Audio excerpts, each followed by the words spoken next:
प्यारे दोस्तों, मेरा टॉपिक है, मैं सबसे पहले डायरेक्शन लास्ट क्लास में पूरा पूरा कर लिया था। तो अभी आज की डेट में हम डायरेक्शन ना करते हुए डायरेक्शन के बाद कंट्रोलिंग 2-3 मिनट का ही है, तो कंट्रोलिंग नहीं, पहले लगा कि बड़ा टॉपिक कर लूँ। बड़ा टॉपिक है एफएम, फाइनेंशियल प्लानिंग या फाइनेंशियल मैनेजमेंट। बहुत ध्यान से उसे समझना। करें दोस्तों स्टार्ट। सो प्यारे दोस्तों, लेट्स स्टार्ट। हम होंगे। तो प्यारे दोस्तों, कामयाब जरूर होना है। कृष्णा की आवाज नहीं आई, इसको जरा दोबारा चिल्ला के बताओ, हम होंगे। सो होना ही है दोस्तों, बड़ा ध्यान से पढ़ाई करनी है। तो सबसे पहले मीनिंग ऑफ एफएम। एफएम के दो मीनिंग चलते हैं, ज्यादातर किताबों में मॉडर्न मीनिंग रखा जाता है प्यारे दोस्तों, लेकिन दो मीनिंग है। One is called traditional meaning, other is called modern meaning. Traditional meaning ये कहता था, भैया इस चीज को पहले से ही प्लान कर लो, पैसा कहाँ आएगा, कितना पैसा चाहिए, पैसा कहाँ से लाएंगे और कहाँ कहाँ इन्वेस्ट करेंगे। It's so simple. कोई भी दुकानदार दुकान खोलेगा तो यही तो करेगा, कितना पैसा चाहिए, पैसा कहाँ से लाएगा और उसको कहाँ कहाँ इन्वेस्ट करना है। That is the traditional meaning. तो traditional meaning means what? It involve the management of financial resources. किससे रिलेटेड है भैया? Financial resources. फाइनेंशियल रिसोर्सेज हम तीन चीजों को देखते हैं। पहला क्या? कितने पैसे की जरूरत है, ये पैसा कहां कहां से आएगा और इस पैसे का एप्लीकेशन कहां करेंगे। पुराने जमाने में हम सब लोग फाइनेंशियल मैनेजमेंट का मतलब केवल इतना बार छोड़ सोचते थे, that is called traditional approach. Modern approach बदल गई भैया। मॉडर्न अप्रोच के अंदर हम फाइनेंशियल मैनेजमेंट में खाली कैश की मैनेजमेंट को नहीं लेते, वो सारे डिसीजन लेते हैं मैनेजर के, जिससे सबसे इंपॉर्टेंट है शेयर होल्डर वेल्थ मैक्सिमाइजेशन हो जाए। क्या हो जाए भैया? Share holder wealth maximization. Share holder wealth का क्या मतलब भैया? प्यारे दोस्तों, मार्केट वैल्यू ऑफ शेयर। दोबारा बोलो भैया, चिल्ला के बोलो। Market value of share is called share holder wealth. वो सारी एक्टिविटी, अब इसमें फाइनेंशियल नॉन फाइनेंशियल सारी ट्रांजैक्शन आ गई, बहुत वाइडर हो गया अब ये टॉपिक। तो फाइनेंशियल मैनेजमेंट में अब क्या इन्वॉल्व करते हैं? वो सारा काम, वो सारा financial management include all managerial activity. ये किसका काम है भैया? मैनेजर का काम है। Which enhance the firm to maximise the share holder wealth. पक्का ना भैया? अच्छा, अब सवाल ये होता है शेयर होल्डर वेल्थ का क्या मतलब। मैं एग्जांपल देता हूं प्यारे दोस्तों। सपोज करो आपने टाटा कंपनी का शेयर खरीदा। किसका खरीदा भैया? टाटा कंपनी का शेयर खरीदा 90 रुपए का। कितने रुपए का? 1 जनवरी को 90 रुपए का खरीदा प्यारे दोस्तों। साल के एंड में 31 दिसंबर तक आते आते उसकी कीमत कितनी हो गई प्यारे दोस्तों? 31 दिसंबर को सरकार ने, टाटा कंपनी ने डिविडेंड और डिक्लेयर किया 5 रुपए का। आप बताओ आपकी वेल्थ कितनी बड़ी है। ऐसा ही क्वेश्चन आएगा ना सीयूईटी में। ये 12th बेस नहीं है, ये सीयूईटी बेस है। अब बताओ वेल्थ कितनी बड़ी? चिल्ला के बोलो, मजा नहीं आया? 15 किसको दिख रहा है? 90 और 110 का डिफरेंस जमा घटा तो ठीक कर लो प्यारे दोस्तों। 90 और 110 का डिफरेंस 20 रुपया मेरी वेल्थ बढ़ी है और 5 रुपए मुझे डिविडेंड के मिले, तो ओवरऑल शेयर होल्डर वेल्थ कितनी बढ़ी है? 15 या 25? क्या ये समझ में आया? कोई पूछ लो। तो शेयर होल्डर वेल्थ मैक्सिमाइजेशन करना हमारा मेन एम्फेसाइज है प्यारे दोस्तों। Main objective of financial management क्या है भैया? Maximization of share holder wealth. पक्का ना भैया? मुझे नहीं पता ये चीजें अपलोड होंगी नहीं होंगी, कई बार अपलोड नहीं भी होती है, तो अपने मोबाइल चालू रखना, जल्दी जल्दी स्क्रीनशॉट लेते चलना। सो प्यारे दोस्तों, फिर आगे मूव करते हैं।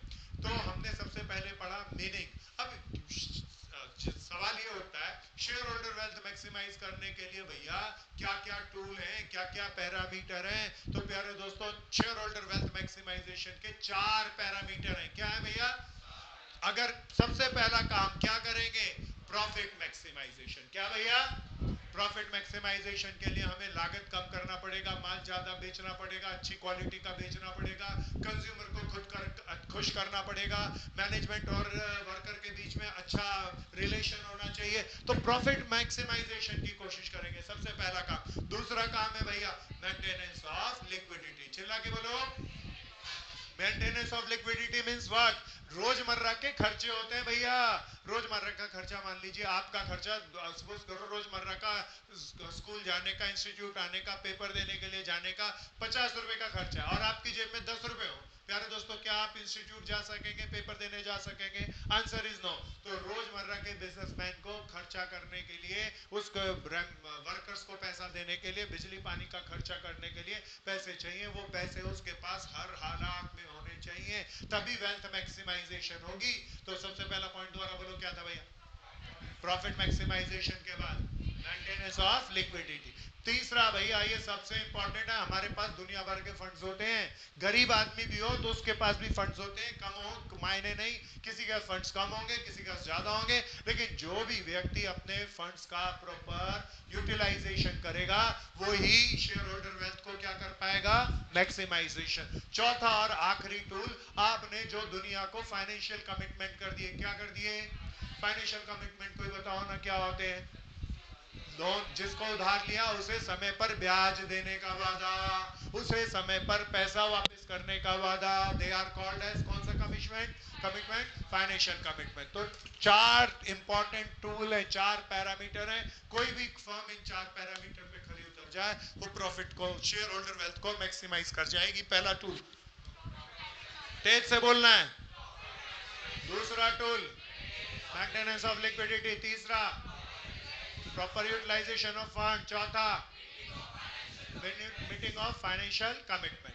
प्यारे दोस्तों, अब शेयर होल्डर वेल्थ को मैक्सिमाइज करने के लिए चार पैरामीटर हैं। इन चार पैरामीटर को फुलफिल करने के लिए एक फाइनेंशियल मैनेजमेंट मैनेजर क्या काम करता है, वो उसकी एक्टिविटीज क्या है, तीन बड़े काम करता है। कितने काम करता है भैया, तीन बड़े काम करता है। This is called function of FM, function of financial management भी कहते हैं प्यारे दोस्तों, और इसे फाइनेंशियल डिसीजन भी कहते हैं। क्या कहते हैं, फाइनेंशियल मैनेजमेंट या फाइनेंशियल डिसीजन। पहला डिसीजन इन्वेस्टमेंट डिसीजन, कौन सा डिसीजन, दूसरा डिसीजन फाइनेंसिंग डिसीजन, तीसरा डिसीजन, पहला डिसीजन है इन्वेस्टमेंट डिसीजन। इन्वेस्टमेंट डिसीजन के अंदर बिजनेस का मैनेजर, फाइनेंस मैनेजर क्या करता है प्यारे दोस्तों, वो पैसे को कहां लगाए इसको इवैल्यूएट करता है। क्या करता है भैया, दोबारा बताओ। तो प्यारे दोस्तों, वो पैसे को लगाने के लिए वेरियस अल्टरनेटिव डेवलप करता है। मेरी बहन क्या करता है, उन अल्टरनेटिव में इसको एनालाइज करता है और उसमें से बेस्ट अल्टरनेटिव का चुनाव करके उसमें पैसा लगा देता है। सो दैट इज कॉल्ड कौन सा डिसीजन, मजा नहीं आया।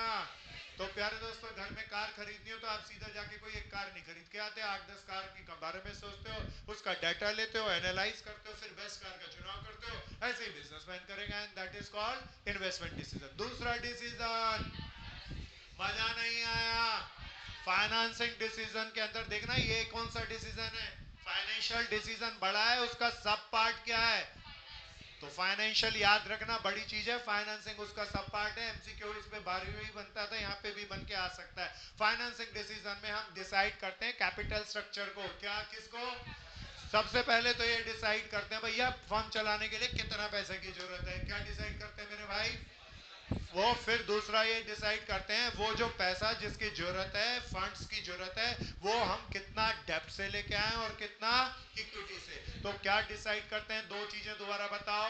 वेरी फर्स्ट इज कॉल्ड कितने पैसे की जरूरत है, फिर वो पैसा कहाँ, किस सोर्स से लाएं। पूरे वर्ल्ड में दो तरह के सोर्स होते हैं, इक्विटी को बदले में क्या देते हैं, फ्लक्चुएटिंग डिविडेंड, डेब्ट को बदले में क्या देते हैं, फिक्स इंटरेस्ट। पक्का है ना भैया, किसका फिक्स और फाइनेंशियल ऑब्लिगेशन है, डेब्ट का फिक्स फाइनेंशियल ऑब्लिगेशन है, इक्विटी का फिक्स फाइनेंशियल ऑब्लिगेशन।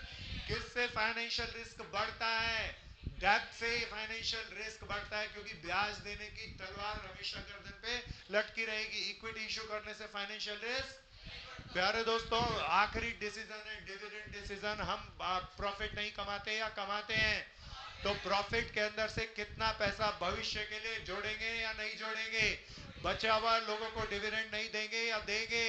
तो ये डिसाइड करना कितना लोगों को डिविडेंड दें, कितना भविष्य के लिए जोड़ लें, that is called which decision.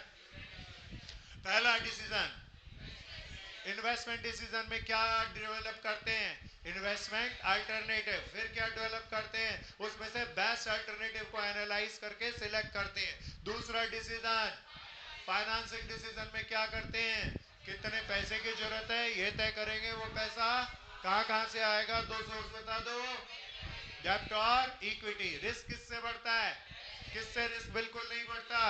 Dividend decision के अंदर हम क्या डिसाइड करते हैं, जो भी प्रॉफिट कमाया उसमें से कितना जोड़ेंगे और कितना एज ए डिविडेंड बांट देंगे। सो प्यारे दोस्तों, आगे चलते हैं। The very first is called कौन सा डिसीजन, इन्वेस्टमेंट डिसीजन की definition, analyse the various investment proposal and invest in which the firm have, क्या होना चाहिए, मैक्सिमम शेयर होल्डर वेल्थ, यही मेरा बेसिक ऑब्जेक्टिव है, तो ये बार बार लगाते चलेंगे। इसका प्रोसेस क्या है, सबसे पहले क्या डेवलप करेंगे, वेरियस इन्वेस्टमेंट अल्टरनेटिव। क्या डेवलप करेंगे, फिर प्यारे दोस्तों हर अल्टरनेटिव में मेरे को कितना खर्चा होगा, कितना पैसा मेरी जेब से जाएगा और कितना पैसा आएगा, बोले तो कैश फ्लो। कैश फ्लो दो तरह का होता है, पुराने मित्र याद दिलो, गुड मेरी बहन, कैश इनफ्लो और हर एक अल्टरनेटिव का इनफ्लो और आउटफ्लो निकाल लेंगे। प्यारे दोस्तों इस इनफ्लो और आउटफ्लो से मेरे को फायदा पता चलेगा, फायदे से मुझे पता चल जाएगी ROI। क्या भैया, फुल फॉर्म फॉर्मूला आरओआई का, profit before interest tax and dividend upon capital employed into her investment alternative की कमाई निकाल लूंगा। प्यारे दोस्तों कमाई निकालने के बाद खाली कमाई पर डिसीजन नहीं लेंगे, कौन सा निकालेंगे, रिस्क। कौन सा रिस्क, रिस्क दो तरह के होते थे, किसी को याद हो तो। हाँ मेरा भाई कोई बोला सही, फाइनेंशियल रिस्क और ऑपरेटिंग रिस्क। कौन से रिस्क, ब्याज देने का रिस्क फाइनेंशियल रिस्क होता है, या ब्याज देने के रिस्क की बात नहीं कर रहे, तो यहाँ कौन सा रिस्क की बात कर रहे हैं, और कौन सा रिस्क, ऑपरेटिंग रिस्क निकाल लेंगे कितना है प्यारे दोस्तों, फिर डिसीजन लेंगे, वहां डिसाइड करेंगे जहां आरओआई क्या हो, मैक्सिमम, जहां रिस्क ऑपरेटिंग रिस्क क्या हो, एंड दिस इज कॉल्ड कौन सा डिसीजन, इन्वेस्टमेंट डिसीजन के कितने स्टेप, एक या पांच। पहला इन्वेस्टमेंट अल्टरनेटिव डेवलप करेंगे, दूसरा कैश फ्लो डेवलप करेंगे, फिर आरओआई निकालेंगे, फिर रिस्क निकालेंगे, फिर कहां डिसीजन लोगे, आरओआई मैक्सिमम, रिस्क मिनिमम, हम होंगे।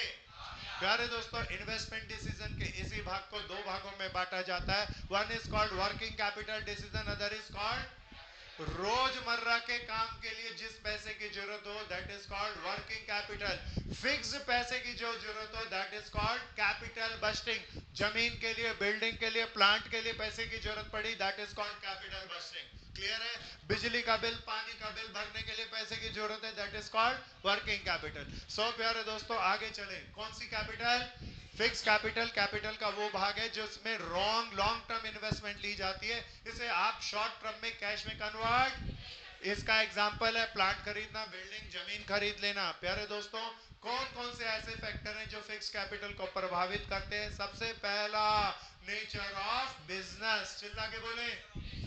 कोई बिजनेस ऐसा हो सकता है जिसमें पैसा फिक्स, पैसा बहुत सारा लगता है, कोई बिजनेस ऐसा हो सकता है जिसमें फिक्स पैसा लगता ही नहीं है। फिर नेचर ऑफ प्रोडक्ट, चिल्ला के बोलेंगे, आप कोयले की दुकान खोल लो, प्रोडक्ट ही ऐसा है, पैसा नहीं लगेगा। लेकिन प्यारे दोस्तों आप डायमंड का या आप एलसीडी पैनल की फैक्ट्री खोलो, तो प्यारे दोस्तों नेचर ऑफ प्रोडक्ट ऐसा है जिसमें आपको बहुत बड़ा प्लांट लगाना पड़ेगा, फिक्स कैपिटल बहुत ज्यादा लगेगी। Then the next is called scale of operation. अगर बड़े लेवल पे करोगे तो फिक्स असेट्स ज्यादा लगेगी, फिक्स कैपिटल ज्यादा लगेगी, छोटे लेवल पे करोगे तो मेथड ऑफ प्रोडक्शन। ध्यान से सुनना भैया, ओ सुमन भाई जरा कंसंट्रेट कर। सो प्यारे दोस्त बह रहे हैं टॉपिक। सो प्यारे दोस्तों दो मेथड के नाम बताओ प्रोडक्शन के, कैपिटल इंसेंटिव और और, लेबर अगर इंटेंसिव। लेबर इंसेंटिव मेथड से हम प्रोडक्शन कर रहे हैं तो fix capital, capital incentive method से प्रोडक्शन कर रहे हैं तो ज्यादा। फिर प्यारे दोस्तों कोई कोई बिजनेस हमारा ऐसा है जिसमें अपग्रेडेशन नेसेसरी है, तो फिक्स कैपिटल ज्यादा। कोई ऐसा बिजनेस है जिसमें अपग्रेडेशन कंपल्शन नहीं है, तो फिक्स कैपिटल। फिर प्यारे दोस्तों कोई बिजनेस ऐसा है जिसमें हमारा प्रिजम्पशन है कि हम ग्रो करेंगे, पूरे वर्ल्ड में फैलाएंगे, तो फिक्स कैपिटल। किसी में हमारी प्रिजम्पशन है ग्रोथ चाहिए ही नहीं, कम लगेगी।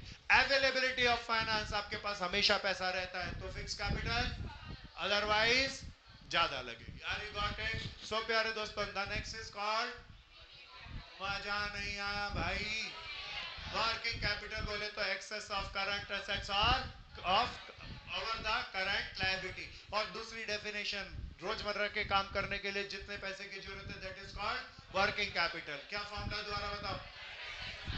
सो प्यारे दोस्तों this is called working life cycle. ये बहुत बहुत इंपॉर्टेंट है हमारे को। सबसे पहले हम पहले कह रहे हैं operating cycle, this can be calculate in days और मंथ के अंदर कैलकुलेट करता है। सपोज करो रॉ मटेरियल हमारे पास कितने दिन के लिए रहता है, 5 दिन के लिए।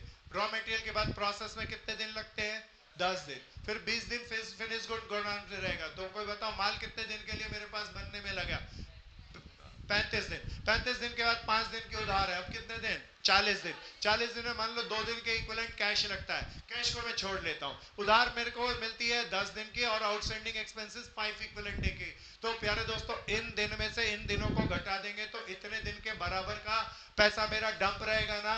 दैट इज कॉल्ड कौन सा cycle? Operating cycle. Operating cycle can be calculate in time, it must be calculate in time.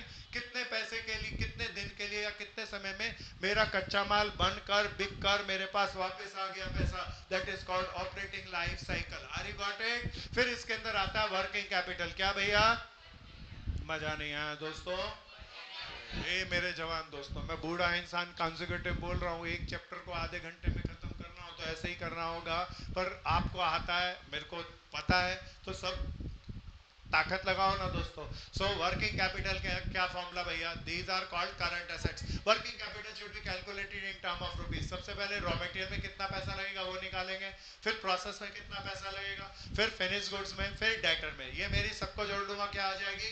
Current assets. Cash को भी जोड़ेंगे ना भैया। फिर ये उधार मेरी थी, वो जो बाहर वाले उधार देंगे वो निकाल लूंगा, दोनों को घटाऊंगा तो क्या आ जाएगा?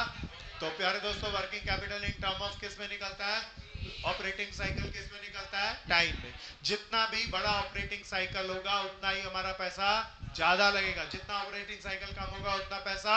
फिर प्यारे दोस्तों इसी तरीके से प्रोडक्शन लाइफ साइकिल खाली इतना होता है भैया, रॉ मटेरियल, फिनिश गुड्स और वर्क इन प्रोग्रेस में कितना समय लगेगा, that is called operating cycle. Operating cycle बड़ा हो तो पैसा ज्यादा लगेगा, ऑपरेटिंग साइकिल कम हो तो पैसा। सो प्यारे दोस्तों फैक्टर इफेक्टिंग वर्किंग कैपिटल सबसे पहला है length of operating. Operating cycle बड़ा हो तो पैसा ज्यादा लगेगा। और ऐसे ही प्यारे दोस्तों प्रोडक्शन साइकिल, ऑपरेटिंग साइकिल और प्रोडक्शन साइकिल जितने बड़े होंगे उतना ही वर्किंग कैपिटल ज्यादा लगेगा, अदरवाइज कम लगेगा। कोई बता दो स्केल ऑफ ऑपरेशन बड़ा है तो वर्किंग कैपिटल छोटा है, तो अवेलेबिलिटी ऑफ रॉ मटेरियल 12 महीने इक्वली मिलता रहता है तो क्या माल खरीद के रखोगे? नहीं, तो वर्किंग कैपिटल अन्यथा ज्यादा लगेगा। ग्रोथ प्रोस्पेक्टिव है तो वर्किंग कैपिटल ज्यादा लगेगा, अदरवाइज कम लगेगा। Very important is called credit allowed का मतलब हम उधार दूसरों को कितना दे रहे हैं। अच्छा क्रेडिट अलाउड अगर ज्यादा है तो मेरा पैसा ज्यादा डंप होगा, इसीलिए वर्किंग कैपिटल भी। अगर क्रेडिट अलाउड कम है तो प्यारे दोस्तों वर्किंग कैपिटल भी। अब आता है क्रेडिट अवेल। क्रेडिट अवेल का मतलब मैं उधार दे रहा हूं या मुझे मिल रहा है? अच्छा मुझे उधार ज्यादा मिल रहा है तो मजा आ गया, वर्किंग कैपिटल अपने घर का पैसा, इसका पहले वाले का डायरेक्ट रिलेशन है इसका, तो डायरेक्ट और इनडायरेक्ट रिलेशन पे you can see the MCQs. भैया चलें आगे। सो प्यारे दोस्तों the next one is called, पहला डिसीजन पूरा हो गया, कौन सा decision? Investment decision. Investment decision का प्रोसेस आ गया, कैपिटल बस्टिंग डिसीजन आ गया, working capital decision. Then the next is called financing decision में दो स्टेज होती है। सबसे पहला क्या? प्लानिंग। क्या भैया? फिर क्या भैया? प्लानिंग के अंदर हम वही ट्रेडिशनल मीनिंग लेंगे जो एफएम का ट्रेडिशनल मीनिंग था। सबसे पहले प्लानिंग स्टेज को ले रहे हैं, तो प्लानिंग के अंदर 3 स्टेज थी। क्या थी भैया? कितना पैसा चाहिए, कहां से पैसा आएगा और पैसा कहां लगाएंगे। रिक्वायरमेंट ऑफ फंड्स कितना, पैसा कहां से लाएंगे और पैसे का एलोकेशन क्या करेंगे। देन प्यारे दोस्तों प्लानिंग के अंदर हम कैसे प्रोसेस चलता है। सबसे पहले फाइनेंशियल ऑब्जेक्टिव डिसाइड करेंगे। क्या मेरे भाई? फाइनेंशियल ऑब्जेक्टिव डिसाइड करने के बाद पैसे से रिलेटेड रूल रेगुलेशन बनाएंगे। रूल रेगुलेशन बनाने के बाद ये तय करेंगे भैया अब वही 3 स्टेप जोड़ो जो जोड़े थे, तो कितने पैसे की जरूरत है, पैसा कहां कहां से आएगा, उनमें से बेस्ट अल्टरनेटिव को सिलेक्ट करना और इंप्लीमेंट कर लेना। That is called planning process. कौन सा प्रोसेस भैया? तो पहली स्टेज पूरी हो गई, that is called financial planning. दूसरी थी भैया ये फाइनेंशियल प्लानिंग के क्या क्या फायदे। प्यारे दोस्तों हमें ऑप्टिमल फंड्स मिल जाएगा, बेस्ट कैपिटल स्ट्रक्चर पता चल जाएगा, कहां पैसा बेस्ट जगह से इन्वेस्ट करना चाहिए वो पता चलेगा, कंट्रोल बिजनेस पे हमेशा बना रहेगा। दूसरी स्टेज क्या थी भैया? मजा नहीं आया मेरे भाई। कैपिटल स्ट्रक्चर में दो चीजों का मिक्स डिसाइड करते हैं, वो क्या क्या थी? कोई बताओ डेप्थ को। डेप्थ क्या है भैया? कुछ और या फिक्स फाइनेंशियल ऑब्लिगेशन, इसके बदले मुझे हर साल क्या देना पड़ेगा, चाहे फर्म का फायदा हो या ना हो, बदले में इक्विटी को क्या देना पड़ेगा, फ्लक्चुएटिंग डिविडेंड, कमाई हो या ना हो तो आप देंगे या नहीं देंगे, नहीं होगा तो नहीं देना पड़ेगा, है ना भाई रमन सिंह। तो कौन किस पे फाइनेंशियल रिस्क बढ़ता है? डेब्ट से फाइनेंशियल रिस्क बढ़ता है, इक्विटी से फाइनेंशियल रिस्क। प्यारे दोस्तों लेकिन इक्विटी से कंट्रोल डिसेंट्रलाइजेशन होता है, इक्विटी से हमारे मालिक वही रहेंगे, बढ़ जाएंगे, एजीएम में दुखी नहीं करेंगे या करेंगे। तो इक्विटी से क्या घाटा है, कंट्रोल क्या होता है, डाइवर्सिफाई होता है। डेब्ट से कंट्रोल डाइवर्सिफाई, तो दोनों के अपने फायदे, दोनों अपने घाटे। इक्विटी और डेब्ट में से ज्यादा क्या होना चाहिए, डेब्ट इक्विटी रेशियो अकाउंट में पढ़ा होगा आपने, कितनी थी भैया, 2:1। पूरी बात नहीं है प्यारे दोस्तों, 2:1 और मोर, उससे भी ज्यादा हो तो चलेगा, उससे कम नहीं होनी चाहिए। सो प्यारे दोस्तों इक्विटी का मतलब क्या क्या होता है, equity share capital plus preference share capital plus जुड़े हुए सारे फायदे। डेब्ट का मतलब क्या होता है, डिवेंचर और लॉन्ग टर्म लोन। प्यारे दोस्तों आर यू गॉट इट। अब डेब्ट इक्विटी मिक्स के अंदर यहाँ ये सबसे इंपॉर्टेंट कंसेप्ट है, आएगा ही आएगा, कोई किताब नहीं रोक सकती, कोई पेपर नहीं रोक सकता। That is what, trading on equity. दूसरा नाम क्या, तीसरा नाम क्या, trading on equity capital leverage या फाइनेंशियल लिवरेज कहती है। प्यारे दोस्तों ये फर्म की डेप्टनेस को रिप्रेजेंट करती है, क्या किसको करती है, फर्म में इक्विटी के कंपैरिजन में उधार कितना है, क्या रिप्रेजेंट करती है, फर्म में उधार कितना है। इसके दो तरीके, सम business manager says that upon equity, few people says that upon total capital of the firm। दोनों सही है, दोनों टोटल कैपिटल में या इक्विटी के कंपैरिजन में डेप्टनेस कितनी है। अच्छा डेप्ट को रिप्रेजेंट करता है, डेप्ट से हमें पता चल रहा है कुछ और या फाइनेंशियल रिस्क। सो प्यारे दोस्तों जितनी फाइनेंशियल लीवरेज ज्यादा होगी उतना ही फाइनेंशियल रिस्क ज्यादा होगा, जितनी फाइनेंशियल लीवरेज कम होगी उतना ही फाइनेंशियल रिस्क। सो प्यारे दोस्तों जैसे जैसे डेप्ट बढ़ाएंगे वैसे वैसे फर्म को क्या कहेंगे, हाई लीवर्ड फर्म। जिसमें डेप्ट कम होगा उसे क्या कहेंगे, low levered firm, low risk firm. Clear है ना भैया। अब पहली बात तो ये कहता है, ये मीनिंग क्या कहता है, दोबारा बताओ फाइनेंशियल लीवरेज का, डेप्ट अपॉन इक्विटी या डेप्ट अपॉन, तो इससे क्या एनालाइज पता चलता है भैया, रिस्क। अच्छा अब एक बात और बताओ, जैसे जैसे रिस्क बढ़ेगा वैसे वैसे प्रॉफिट भी, तो ये तीसरी सबसे इंपॉर्टेंट बात कहता है। दूसरी बात ये हो गई, तीसरी बात ये थ्योरेटिकली कहता है, जैसे जैसे डेप्ट बढ़ाओगे जैसे जैसे वैसे वैसे रिस्क बढ़ेगा, और जैसे जैसे रिस्क बढ़ेगा वैसे वैसे इक्विटी शेयर होल्डर का प्रॉफिट भी, तो शेयर होल्डर ईपीएस भी घटेगा या बढ़ेगा, ईपीएस बढ़ेगा तो शेयर होल्डर की वेल्थ घटेगी या बढ़ेगी। प्यारे दोस्तों उल्टा, जैसे जैसे डेब्ट घटेगा वैसे वैसे फाइनेंशियल रिस्क घटेगा, तो वैसे वैसे ईपीएस भी, ईपीएस घटेगा तो शेयर होल्डर वेल्थ भी। पक्का ना भैया। इसका फेमस एग्जांपल है यहीं पर, एक यहाँ पर सबसे इंपॉर्टेंट प्रैक्टिकल क्वेश्चन बनता है। सो प्यारे दोस्तों हमारा सबसे पहला लेवल देखना, कितने इक्विटी थे, 10 लाख, खाली इक्विटी फाइनेंस थे, कोई प्रेफरेंस नहीं, कोई डेब्ट नहीं, मैंने सारे इक्विटी से ले रखे थे। रिटर्न ऑन इन्वेस्टमेंट 25% है, तो बताओ बिजनेस में हमने कितना लगाया, मजा नहीं आया, 10 लाख लगा के हमने आरओआई, दोबारा बोलो कितना कहा बोला था, तो 10 लाख लगा के कितना लाख कमाएंगे, 2,50,000। मेरे पास यहाँ डिवेंचर तो है नहीं, सबसे पहले क्या घटाते हैं, इंटरेस्ट, फिर टैक्स, फिर डिविडेंड, क्या क्या घटाते हैं, इस पहले वाले प्रॉफिट को इसीलिए क्या कहते हैं, profit before interest tax and dividend. चिल्ला के बोलो। मैं एक बार रुकता हूँ, पहले बताओ ये किसको बिल्कुल नहीं आता, ईमानदारी के हाथ खड़ा कर लो, फिर मैं थोड़ा डिटेल करा दूंगा क्योंकि आना ही है। आधा हाथ क्यों खड़ा किया प्रभु जी, पूरा ही खड़ा कर लो। मैं एक बार हाइड करके एक पैनल, राइटेबल पैनल पे ले आऊं, ताकि क्योंकि ये कीमती है, इस पे आएगा क्वेश्चन। प्यारे दोस्तों सबसे पहले जरा ध्यान से सुनना, एक थोड़ा सा तेज ध्यान से चलेंगे। स्टेज 1, कैसी स्टेज, हमारी ट्रेडिंग ऑन इक्विटी कहती है जैसे जैसे किसी कैपिटल स्ट्रक्चर में डेप्टनेस बढ़ाओगे, डेप्ट बढ़ाओगे वैसे वैसे ईपीएस बढ़ेगा।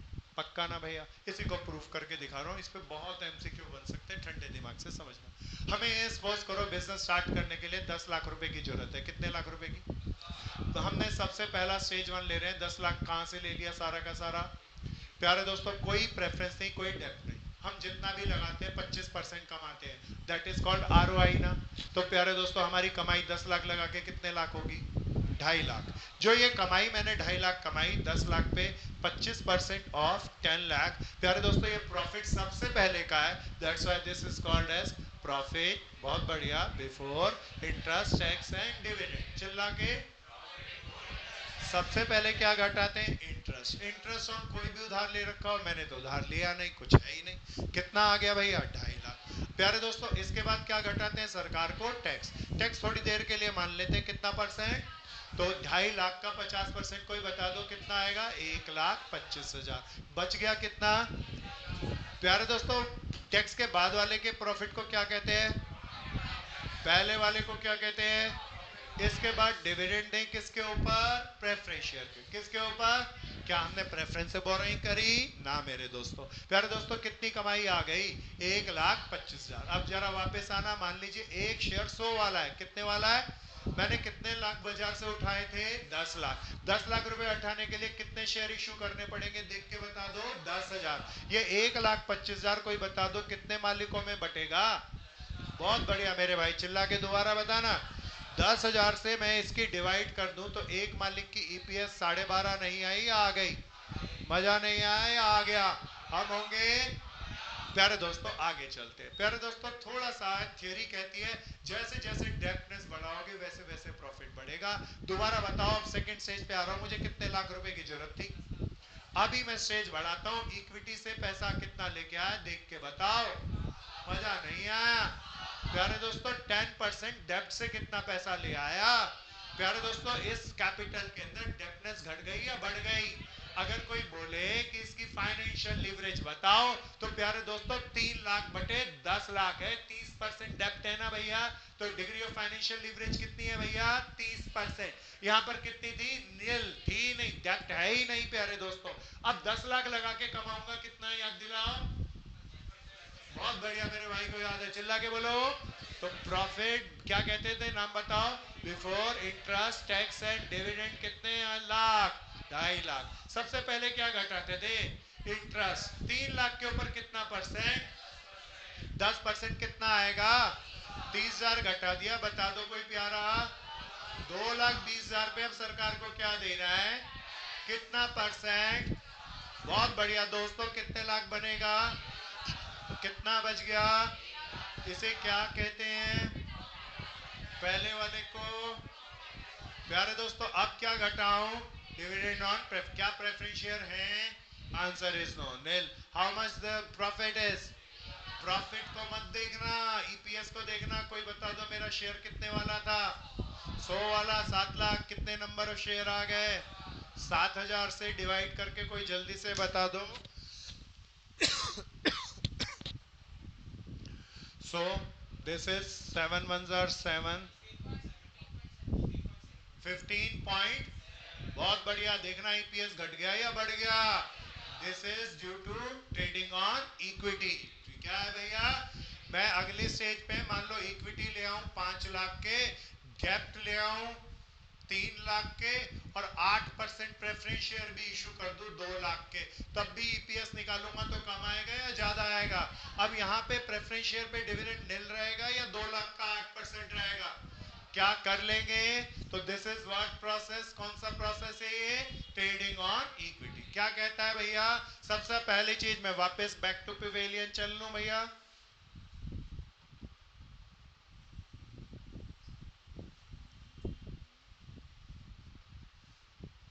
बैक टू पिवेलियन चले हम। प्यारे दोस्तों, इसके अंदर क्या कहता था? सबसे पहली चीज क्या कहता है? फाइनेंशियल लीवरेज, डेप्टनेस अपॉन डेप्ट अपॉन टोटल कैपिटल या डेप्ट अपॉन इक्विटी। फिर दूसरी बात क्या कहता था भैया? जैसे जैसे डेप्ट बढ़ाओगे वैसे वैसे रिस्क बढ़ेगा, घटाओगे तो रिस्क घटेगा। तीसरी बात, जैसे जैसे रिस्क बढ़ेगा वैसे वैसे प्रॉफिट भी बढ़ेगा, ईपीएस भी बढ़ेगा और मार्केट शेयर होल्डर वैल्यू भी बढ़ेगी। Are you got it? सबको आ गया? पक्का आ गया? एक चीज रह गई भैया, ये कॉलेज की है, अभी नहीं किया। मैं एक बार वापस राइट टेबल पैनल पे ले आऊं। दोबारा आना भैया। पीई रेशो याद है किसी को? पीई रेशो, तो it's a very important. Price earning ratio. चिल्ला के बोलो। प्यारे दोस्तों, नाम से ही फॉर्मूला बताओ। Market value upon EPS. क्या होता है भैया? Market value of share upon EPS. अगर मैं इसकी प्राइस अर्निंग रेशियो 5 दे दूं, क्या दे दूं भैया? तो प्यारे दोस्तों मार्केट वैल्यू तो मुझे पता नहीं, लेकिन ईपीएस की वैल्यू ऊपर निकाली थी, कितनी निकाली थी? 12.5 ना। क्रॉस मल्टीप्लाई करोगे तो मार्केट वैल्यू ऑफ शेयर नहीं आएगी, आ जाएगी? पक्का इसके निकाल लेंगे, ऐसे इसकी भी मार्केट वैल्यू ऑफ शेयर निकाल लेंगे। तो कौन सी रेशो, दोबारा बोलो, फॉर्मूला बोलो। इसको यूज करके, अगर इसको यूज करके ये रेशो दी तो मैं ईपीएस पुट करके क्या निकाल सकता हूँ? Market value. पक्का? क्या मैं आगे चलूं?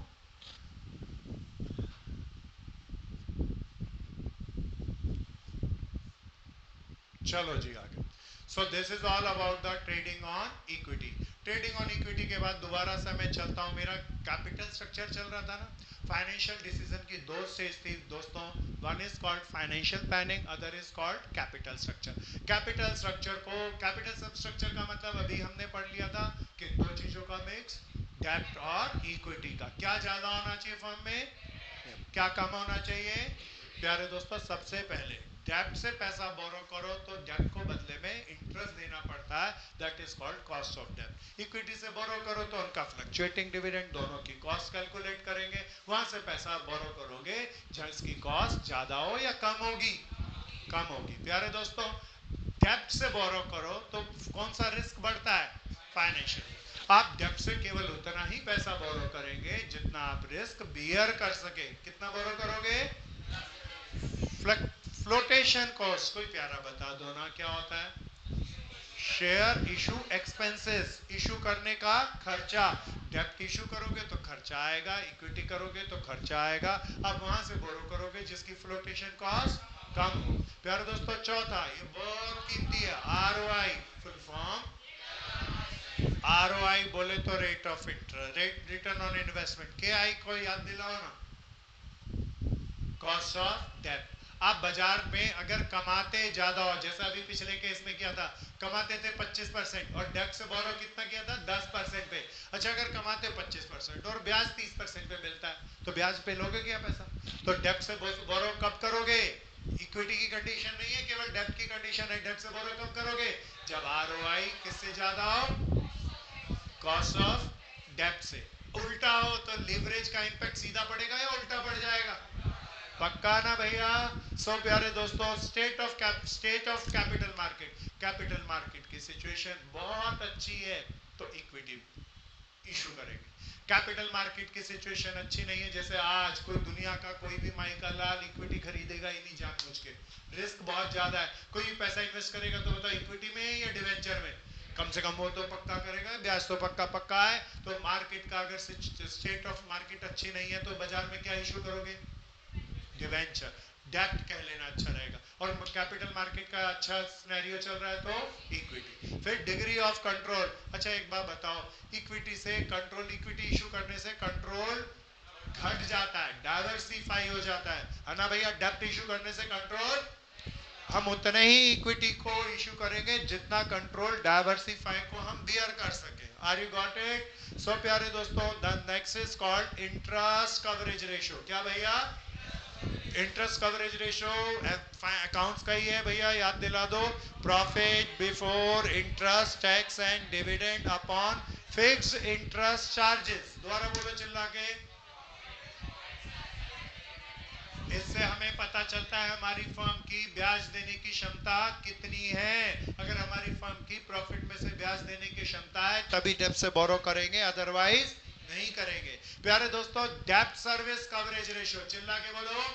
डेब्ट सर्विस कवरेज रेशियो डिफाइन करती है हमें हमारे इंटरेस्ट और हमारे इंस्टॉलमेंट्स को पे करने की क्षमता को। खाली इंटरेस्ट कवरेज रेशियो खाली किसकी क्षमता को बताती थी? इंटरेस्ट की। यहाँ पर क्या है भैया?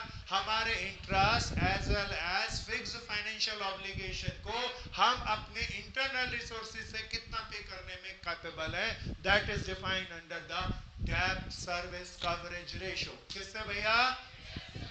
पक्का? एक बार दोबारा से, कॉस्ट, कहां से पैसा बोरो करोगे? जिसकी कॉस्ट कम। रिस्क, रिस्क किस पे होता है? डेब्ट। कितना डेब्ट इशू करोगे? जितना रिस्क। फ्लोटेशन कॉस्ट का मतलब इशू आने का खर्चा। कहां से इशू करो, कौन सा इशू करोगे? जिसकी फ्लोटेशन कॉस्ट। आरओआई सबसे कीमती, कब डिवेंचर से पैसा बोरो करोगे? आरओआई ज्यादा और के आई कम हो। प्यारे दोस्तों कैपिटल मार्केट बहुत बुरी है तो डिवेंचर से अच्छी है तो डिग्री ऑफ कंट्रोल आपको सेंट्रलाइज रखना है तो, और डिसेंट्रलाइज करना है तो। प्यारे दोस्तों, इंटरेस्ट कवरेज रेशियो किसकी कैपेबिलिटी को बताती है? इंटरेस्ट पेमेंट की कैपेबिलिटी को। डेब्ट service coverage ratio fix financial obligation को पे करने की कैपेबिलिटी को डिफाइन करती है। Are you got it? So प्यारे दोस्तों, बहुत केस स्टडी आएगी इसकी। फिर आगे चलें। कौन सा डिसीजन? 3 डिसीजन दोबारा से रिकॉल करो। पहला, दूसरा, तीसरा। Dividend decision. डिविडेंड डिसीजन के अंदर हम जो भी कमाते हैं, जो भी हमारा सरप्लस है, उसमें से देखेंगे कितना डिविडेंड है और कितना जोड़ ले। सो प्यारे दोस्तों, इसके इंपॉर्टेंट फैक्टर क्या है? सबसे पहले अर्निंग। क्या भैया? अर्निंग ज्यादा होगी तो डिविडेंड भी, अर्निंग कम होगी तो डिविडेंड भी कम करेंगे। Stability of earning. प्यारे दोस्तों, अर्निंग, पहले अर्निंग को देखा। अर्निंग कभी बहुत ज्यादा होती है, कभी कम, तो हम डिविडेंड ज्यादा नहीं देंगे, जोड़ेंगे ज्यादा, क्योंकि अनस्टेबल है हमारा बिजनेस, है ना भैया? तो स्टेबिलिटी, स्टेबल है तो क्या करोगे? ज्यादा डिविडेंड देंगे। अनस्टेबल है तो जोड़ेंगे ज्यादा। Are you got it? So प्यारे दोस्तों, ग्रोथ अपॉर्चुनिटी, आपके भविष्य में ग्रोथ की बहुत संभावना है, तो बताओ लोगों को डिविडेंड देके पैसा खत्म कर लें या जोड़ लें? ग्रोथ अपॉर्चुनिटी है तो क्या करेंगे? जोड़ेंगे। फिक्स डिविडेंड क्या ऑब्लिगेशन है, तो प्यारे दोस्तों मेरे को मजबूरन कमाई का ज्यादा हिस्सा तो डिविडेंड देना ही पड़ेगा। प्रेफरेंशियल इशू कर रखे हैं, या इक्विटी करते वक्त भी मैंने वादा कर दिया अपने इक्विटी शेयर होल्डर को कि इतना डिविडेंड दूंगा ही दूंगा, तब तो वो देना ही पड़ेगा ना।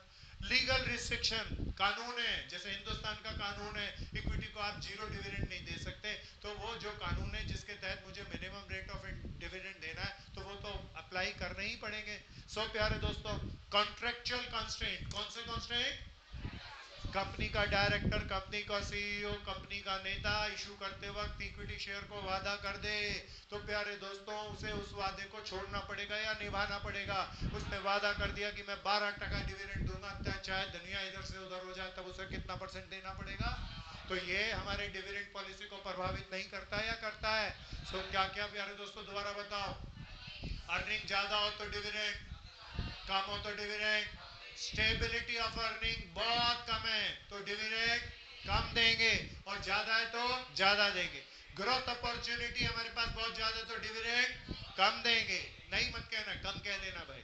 सो प्यारे दोस्तों, fix dividend obligation, legal restrictions और कॉन्ट्रेक्चुअल कॉन्स्ट्रेंट सारे आ गए। Come to the next,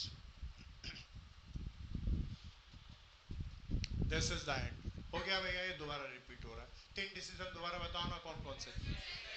investment decision पक्का भैया, इन्वेस्टमेंट डिसीजन, फाइनेंसिंग डिसीजन, बहुत बढ़िया, क्लियर है ना भैया? मैं नेक्स्ट चैप्टर को ले लूं? किसी लाइव मित्र को कोई प्रॉब्लम है तो पूछो, मेरे को 1 मिनट लगेगा नेक्स्ट को स्टार्ट करने में। बड़ा चैप्टर था, थोड़ा तेज तेज से भगाया भैया, बड़ा मजा आया, लेकिन सबने बहुत अच्छे से किया।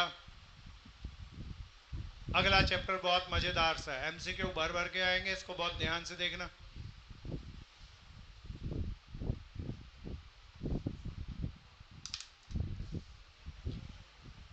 आज शाम को इंग्लिश की क्लास है ना भैया? कल मेरी कोई क्लास नहीं है, कल और परसों, कल और मेरे परसों मेरी कोई भी क्लास नहीं।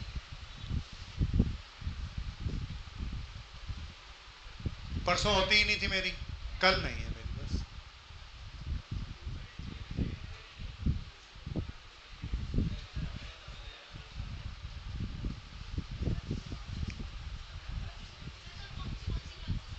मैं अभी मैं कह नहीं पाऊंगा, मैं अपने बारे में बताया।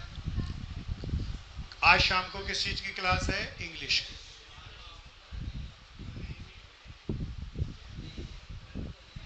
1 मिनट लगेगा भैया इसको स्टार्ट करने में।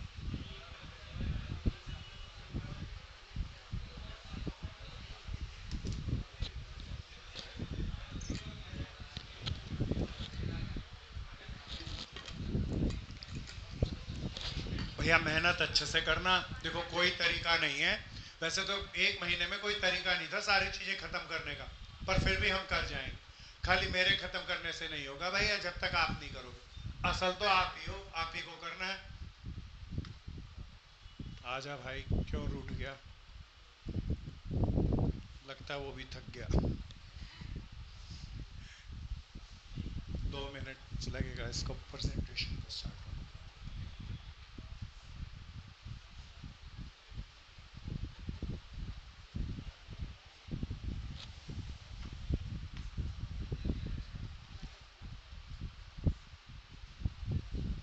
ये बहुत अच्छा सा चैप्टर है। एमसीक्यू के लिए ना छोटे छोटे पॉइंट्स को ही ध्यान रखना है, कोई रट्टा वट्टा नहीं मारना भैया किसी भी चीज का। पॉइंट्स को ध्यान रखना है बस, और उससे आराम से चलना है। अब ध्यान से चलेंगे।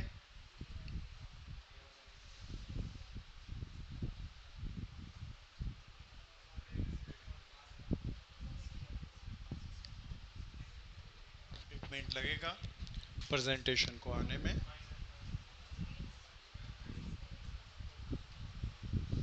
आ जाओ जी।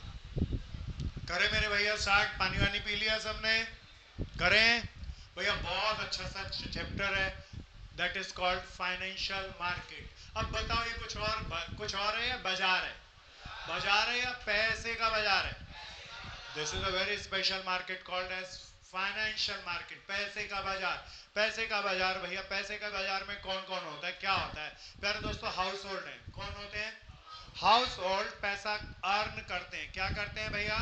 अर्न करके बताओ सारा खर्च कर देते हैं या कुछ खर्च करते हैं? कुछ खर्च करने के बाद जोड़ भी लेते हैं ना भैया।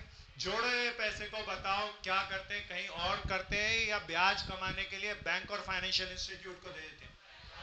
प्यारे दोस्तों, ये बैंक एंड फाइनेंशियल इंस्टीट्यूट एक प्लेटफॉर्म है जहां पे हाउस होल्ड अपनी सेविंग को पैसा लगाता है। बिजनेस फर्म के पास इन्वेस्टमेंट के लिए डेफिशिएंसी होती है पैसे की। किसकी डेफिशिएंसी होती है?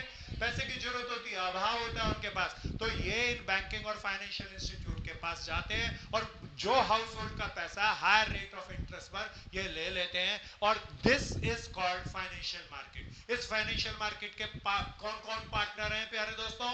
House hold, business firm, banks और कौन?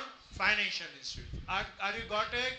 पक्का भैया? तो सबसे पहला था meaning of financial institute. Financial market is a link between saver and firm. ये किसके बीच में सेवर, किसके बीच में लिंक का काम करेगी भैया? सो प्यारे दोस्तों, this is called financial market. Financial market investor को भी जोड़ के रखती है और बोरोअर्स को भी। क्लियर है ना भैया? तो प्यारे दोस्तों, फाइनेंशियल मार्केट के क्या क्या काम है, क्या क्या काम? सबसे पहले हमने पढ़ा फाइनेंशियल मार्केट का मीनिंग। पैसे के बाजार में बताओ कौन कौन सी पार्टी थी, याद दिलाओ।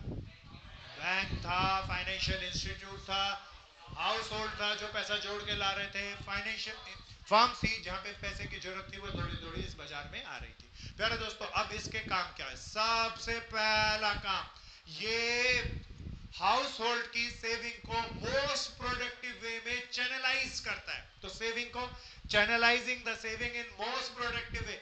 आपका जो भी हाउस होल्ड का पैसा है वो मार्केट में चला जाएगा। जो ज्यादा से ज्यादा ब्याज दे सकेगा उसके पास जाएगा ना, तो वो ज्यादा से ज्यादा कमाएगा ना। तो आपका पैसा ऐसे ही लगा या प्रोडक्शन पे लग गया? प्रोडक्शन पे लग गया। कौन सी प्रोडक्शन पे लगा? जहां रिटर्न कम है या सबसे ज्यादा है? सो प्यारे दोस्तों, channelising the saving in most productive. फिर दूसरा, इट्स ये दूसरा काम क्या करता है? Price determination of financial assets. क्या भैया? फाइनेंशियल एसेट्स का मतलब जो बॉन्ड्स हैं, जो इक्विटी शेयर, जो प्रेफरेंस शेयर, जो डिवेंचर्स हैं, जो बिल रिसीवेबल है, जो बिल ऑफ एक्सचेंज है, जो मार्केटेबल सिक्योरिटीज हैं, उनका उनका दाम कैसे लगेगा? इक्विटी शेयर का दाम कैसे प्राइस फिक्स होता है? प्यारे दोस्तों, बाजार के अंदर one is called demand forces. कौन सी forces? Other is called supply forces. Demand करने वाले लोग कहते हैं मुझे रिलायंस कंपनी का शेयर चाहिए, इतने शेयर चाहिए। सप्लाई करने वाले कहते हैं मुझे इतने बेचने हैं। तो जहां पर डिमांड और सप्लाई इक्वेट करेंगे प्यारे दोस्तों, वही फाइनेंशियल एसेट्स का क्या होगा? इक्विलिब्रियम प्राइस होगा। तो ये फाइनेंशियल मार्केट में डिसाइड होता है। किस बाजार में डिसाइड होता है? कौन कौन सी दो फोर्सेस से होता है? मार्केट की एग्रीगेट डिमांड और एग्रीगेट सप्लाई से। चिल्ला के भैया। Aggregate market, financial market determine करती है जो भी फाइनेंशियल इंस्ट्रूमेंट है उसका दाम कितना होगा? किन दो फोर्सेस की हेल्प से? एग्रीगेट डिमांड और एग्रीगेट सप्लाई से। प्यारे दोस्तों, फिर तीसरा काम, ये जो फाइनेंशियल इंस्ट्रूमेंट है प्यारे दोस्तों, बाजार में जाके कभी भी उनको बेचा नहीं जा सकता है या बेचा जा सकता है? दैट इज कॉल्ड लिक्विडेट करना। क्या करना? Provide liquidity to financial financial instrument कभी भी बेच लो जाकर। क्लियर है ना भैया? तीसरा काम, चौथा काम प्यारे दोस्तों, अब कोई भी शेयर खरीदता है, कोई भी बॉन्ड खरीदता है तो बाजार में जाना है, उसे खरीदना है, समय और पैसा नहीं लगेगा या लगेगा? प्यारे दोस्तों ये फाइनेंशियल मार्केट समय और खर्चा जो आ रहा है उसको ज्यादा करेगी या मिनिमाइज करेगी? So that is called reduction of transaction cost. क्या भैया? प्यारे दोस्तों चौथा कोई याद दिला सकता है? पांचवा, ये प्यारे दोस्तों वेरी इंपॉर्टेंट है, फाइनेंशियल मार्केट तभी अच्छा रह सकती है जब भी सभी इन्वेस्टर का ट्रस्ट बना रहे। क्या रहे? 1991 में हिंदुस्तान के अंदर बहुत सारे क्राइसिस हुए, बहुत सारे फ्रॉड हुए, इन्वेस्टर बाजार से भाग गया क्योंकि ट्रस्ट नहीं बचा था। आज गवर्नमेंट पॉलिसीज के कारण ये है कि हिंदुस्तान के अंदर कोई भी कंपनी फ्रॉड नहीं कर सकेगी, कानून बहुत अच्छा है। सो प्यारे दोस्तों फाइनेंशियल मार्केट क्या बनाती है? इन्वेस्टर का ट्रस्ट बनाती है। सो क्या क्या काम है प्यारे दोस्तों? सबसे पहला, channelising the saving in most productive use. दूसरा, प्राइस डिटर्मिनेशन। तीसरा, प्रोवाइड लिक्विडिटी। चौथा, रिड्यूस ट्रांजैक्शन कॉस्ट। पांचवा, ट्रस्ट। क्लियर है ना भैया? So the next is type of financial market. दो तरह के फाइनेंशियल मार्केट है, one is called money market, बोले तो एमएम। दूसरा कैपिटल मार्केट, सीएम। प्यारे दोस्तों दो मार्केट कौन कौन से? मनी मार्केट और कैपिटल मार्केट। कैपिटल मार्केट में पैसा लेने के लिए तब जाएंगे जब हमें एक साल से ज्यादा के लिए पैसे की जरूरत पड़े। मनी मार्केट में कब जाओगे? जो बोले एक साल से कम, गलत बोले। एक साल या एक साल से छोटे छोटी चीजों पे मार्क्स कटते हैं दोस्तों। एक साल या एक साल से कम के लिए पैसे की जरूरत हो तो कौन से मार्केट? Money market. एक साल से ज्यादा के पैसे की जरूरत हो, कैपिटल मार्केट को कंट्रोल कौन करता है? SEBI and company act 2013। Capital market को कौन गवर्न करता है? सेबी कब बना था? 1992 में। कब बना था? मनी मार्केट को कौन गवर्न करता है? Indian contract act. क्या भैया? Indian contract act, Indian journal law, ये इसको गवर्न करता है। हम सबसे पहले एंटर कर रहे हैं किसके अंदर? एक मनी मार्केट में करेंगे दोस्त। मनी मार्केट के बहुत शॉर्ट शॉर्ट क्वेश्चन बनते हैं, भर भर के आएंगे, ठंडे दिमाग से समझना। तो सबसे पहला मनी मार्केट का पहला इंस्ट्रूमेंट है ट्रेजरी बिल। क्या भैया? ट्रेजरी का देसी मतलब खजाना। खजाना किसके पास होता है? गवर्नमेंट के पास। तो ट्रेजरी बिल कौन इशू करता है? Government of India. क्या भैया? गवर्नमेंट ऑफ इंडिया आपके घर में आएगी या सेंट्रल बैंक की हेल्प से इशू करेगी? हिंदुस्तान का central bank, reserve bank of. तो कोई भी गवर्नमेंट को, स्टेट या सेंट्रल गवर्नमेंट को, ये सेंट्रल गवर्नमेंट इशू करती है, सॉरी, सेंट्रल गवर्नमेंट को जब भी पैसे की जरूरत होती है वो आरबीआई के थ्रू मार्केट में क्या इशू करता है? Treasury bill. किसकी हेल्प से? पहला keyword RBI and central government. प्यारे दोस्तों कितने पीरियड के लिए इशू करता है? 14 डेज से 365 डेज तक। दोबारा बोलो, कम से कम कितने दिन? ज्यादा से ज्यादा। भर भर के क्वेश्चन आएंगे, ध्यान से सुनते रहना भैया। इसे डीप डिस्काउंट बॉन्ड या जीरो कूपन रेट बॉन्ड भी कहते हैं। चिल्ला के बोलो। प्यारे दोस्तों क्यों कहते हैं डीप डिस्काउंट बॉन्ड? प्यारे दोस्तों पहला इसको, ये 25,000 रुपए के मल्टीपल में इशू किया जाता है। किसके मल्टीपल में? चिल्ला के। 25,000, 50,000, 1 लाख, 1.5 करोड़, 25,000 के मल्टीपल में होगा। इसका पार वैल्यू छोटी होती है, बहुत ज्यादा होती है। मिनिमम पार वैल्यू बता दो कितनी होगी? मान लो सरकार ने 25,000 का ट्रेजरी बिल इशू किया, सरकार ने यह भी कहा कि 10% ब्याज देना है और पूरे एक साल बोले तो 365 के लिए दिया। सो पार वैल्यू 25,000 होगी। 25,000 पे कितना ब्याज देना है सरकार को? 25, 10% 25 होना। तो प्यारे दोस्तों कितना ब्याज देने के बाद तो सरकार आपको इशू कितने में करेगी? 25,000 वाला 22,500 में। पहले दिन 22,500 लेगी और सर्टिफिकेट कितने पार वैल्यू का देगी? 365 दिन के बाद सरकार आपसे सर्टिफिकेट ले लेगी और बदले में 25,000 वापस दे देगी। तो आपके पास डिफरेंस कितना रुपया बच गया? 2,500 रुपया। वो आपका क्या हो गया? इंटरेस्ट। सरकार आपको इंटरेस्ट के नाम से नहीं देती, डिस्काउंट के नाम से देती है। That's why this is called as, मजा नहीं आया? तो इंटरेस्ट के बराबर का पैसा कम वैल्यू करके सिक्योरिटी को इशू करती है, इसीलिए इसे सरकार को साल के एंड में इसमें कोई भी ब्याज, इसीलिए इसे जीरो कूपन रेट बॉन्ड भी कहते हैं, क्योंकि सरकार पहले ही ब्याज के नाम का डिस्काउंट दे चुकी है। पहला करेक्टर दोबारा बताओ, RBI and government of India. दूसरा, 14 दिन से 365 दिन, किसके मल्टीपल में? इसे डीप डिस्काउंट बॉन्ड या जीरो कूपन रेट बॉन्ड भी। Then the second is called, second instrument money market का क्या भैया? Commercial paper. प्यारे दोस्तों, कॉमर्शियल पेपर एक फाइनेंशियल इंस्ट्रूमेंट है जिसे कोई भी कंपनी बाजार में इशू कर सकती है। कितने पीरियड के लिए? तो प्यारे दोस्तों, एक दिन के लिए इशू कर सकती है क्या? क्यों? क्यों मना कर रहा भाई? लॉ देखो, 2 साल के लिए कर सकती है, 250 दिन के लिए कर सकती है, 12 महीने के लिए कर सकती है, 14 महीने के लिए कर सकती है। तो प्यारे दोस्तों, कॉमर्शियल पेपर के लिए बाजार में हमारी गुडविल होनी चाहिए, नहीं तो हम इशू करेंगे, खरीदेगा तो कोई भी नहीं। तो खाली बिग कॉर्पोरेट हाउस जिनकी बाजार में क्या हो, गुडविल हो, वही कंपनियां बाजार में इशू कर सकती हैं। प्यारे दोस्तों, कॉर्पोरेट हाउसेस को मार्केट में इन्वेस्टर को अट्रैक्ट करना होगा, इसीलिए अट्रैक्ट करने के लिए बताओ, जनरली वो बाजार से कम रेट ऑफ इंटरेस्ट पे ये सीपी इशू करेंगे या हायर रेट ऑफ इंटरेस्ट पे? सो प्यारे दोस्तों, हायर रेट ऑफ इंटरेस्ट पे उनको अट्रैक्ट करने के लिए नॉर्मल से हायर रेट ऑफ इंटरेस्ट देना पड़ता है। प्यारे दोस्तों, इन्वेस्टर के पॉइंट ऑफ व्यू से, क्योंकि ये मनी मार्केट के अंदर जा रहे हैं, इट इज अनसिक्योर्ड डेब्ट। क्या है भैया?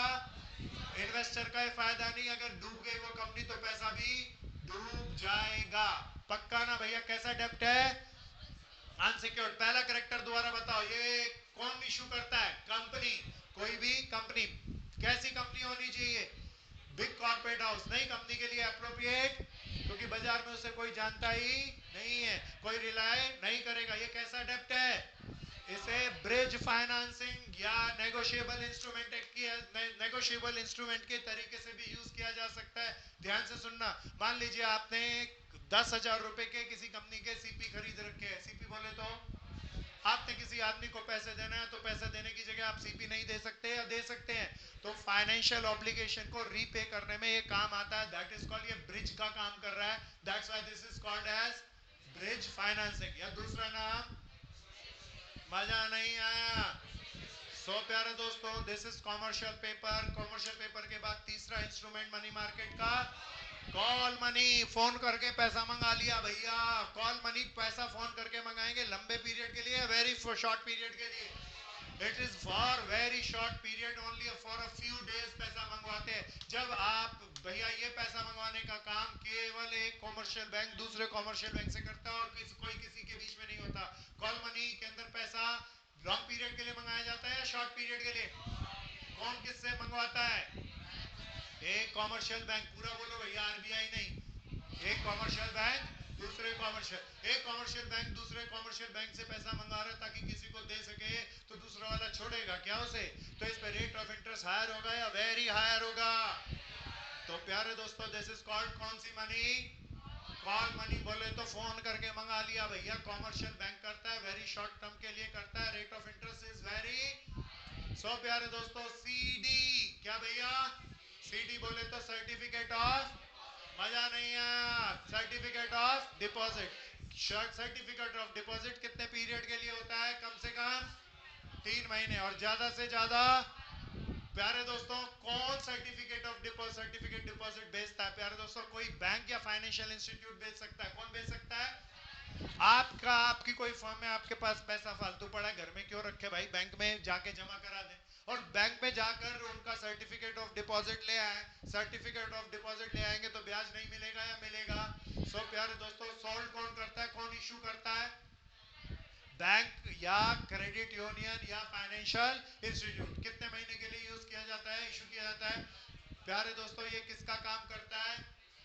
ब्रिज फाइनेंसिंग का। किसी को पैसा देना हो तो हम इस सीडी का इस्तेमाल पेमेंट के लिए कर सकते हैं। दोबारा बताना है, कौन इशू कर सकता है? बैंक या financial, credit unions are again called as financial institutes. Clear है ना भैया? सो प्यारे दोस्तों, आखिरी कॉमर्शियल पेपर एक ट्रेड बिल है, ये ट्रेड को प्रमोशन करने के लिए, सेल परचेज को प्रमोट करने के लिए किया जाता है, जिसका नाम बिल ऑफ एक्सचेंज हम अकाउंट में पढ़ते हैं। इसे बिल देने वाला जो साइन करता है, एक्सेप्ट करता है, उसके लिए बिल पेबल होता है, जो उसको लेता है प्यारे दोस्तों that is called bill receivable. ये कौन सी एक्टिविटी को बढ़ाता है? शॉर्ट टर्म के लिए होता है। किसके लिए होता है? ये किसके प्रमोशन के लिए होता है? एक कॉमर्शियल फर्म दूसरी कॉमर्शियल फर्म, एक ट्रेड फर्म दूसरी ट्रेडिंग फर्म के लिए ट्रेड को एनहांस करने के लिए इसको यूज करती है। ये किसकी तरह काम करता है? ब्रिज फाइनेंसिंग की। किस तरह काम करता है? ब्रिज फाइनेंसिंग की। सो प्यारे दोस्तों, कौन सी मार्केट खत्म हुई? मजा नहीं आया दोस्तों? मनी मार्केट के कितने इंस्ट्रूमेंट? अब कौन सी मार्केट पे आ जाए? कैपिटल मार्केट में हम होंगे। मैं भैया 15 से 20 मिनट ले क्लास छोड़ूंगा भैया, तो बैठ के कुछ करते रहना दोस्तों। सो प्यारे दोस्तों, कौन सी मार्केट पे आ गए? कैपिटल मार्केट में कब जाओगे? जब शॉर्ट टर्म के लिए पैसा चाहिए या लॉन्ग टर्म के लिए?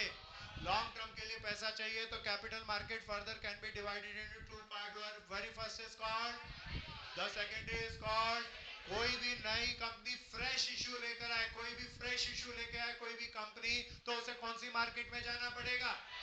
प्राइमरी मार्केट में। कोई शेयर होल्डर अपने शेयर को नहीं बेच सकता, खाली कंपनी अपने शेयरों को बाजार में बेच सकती है। दूसरा बाजार जहां ऑलरेडी इशूड शेयरों को सेल परचेज किया जाता हो, दैट इज कॉल्ड कौन सा बाजार?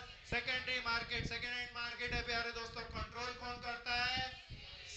सेबी की full form security exchange board of govern कौन करता है? Company act 2013। किस पीरियड के लिए होता है? तो प्यारे दोस्तों, दो मार्केट थी, कौन कौन सी?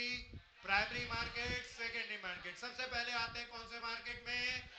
ओनली वन वे ट्रांजैक्शन है, खाली बेच सकती है कोई कंपनी। क्लियर है ना? प्राइमरी मार्केट में शेयर इशू करने के क्या क्या तरीके होंगे? That is called flotation of securities in primary market. सबसे पहला तरीका इशू बाय प्रोस्पेक्टस में हमने बाजार में एक प्रोस्पेक्टस की किताब छापी, उसमें आखिरी में इनविटेशन, प्रोस्पेक्टस बोले तो कुछ और, या इनविटेशन कार्ड, कंपनी के रिगार्ड में सब कुछ लिख दिया। कहां से आई कंपनी, कौन डायरेक्टर, कौन प्रमोटर, क्या बनाएगी, क्या टेक्नोलॉजी है, अगले साल 4 सालों में क्या कमाएगी, हमें इतना पैसा आपसे चाहिए, आखिरी में एप्लीकेशन का फॉर्म। प्रोस्पेक्टस सबके घर में पहुंचा दिया, इनविटेशन कार्ड पहुंचा दिया। जिसको पसंद आएगा इनविटेशन कार्ड का आखिरी स्लिप निकालेगा, फॉर्म फिल करेगा, एप्लीकेशन का चेक लगाएगा और हमें दे देगा, शेयर इशू हो जाएगा। That is called issue bye.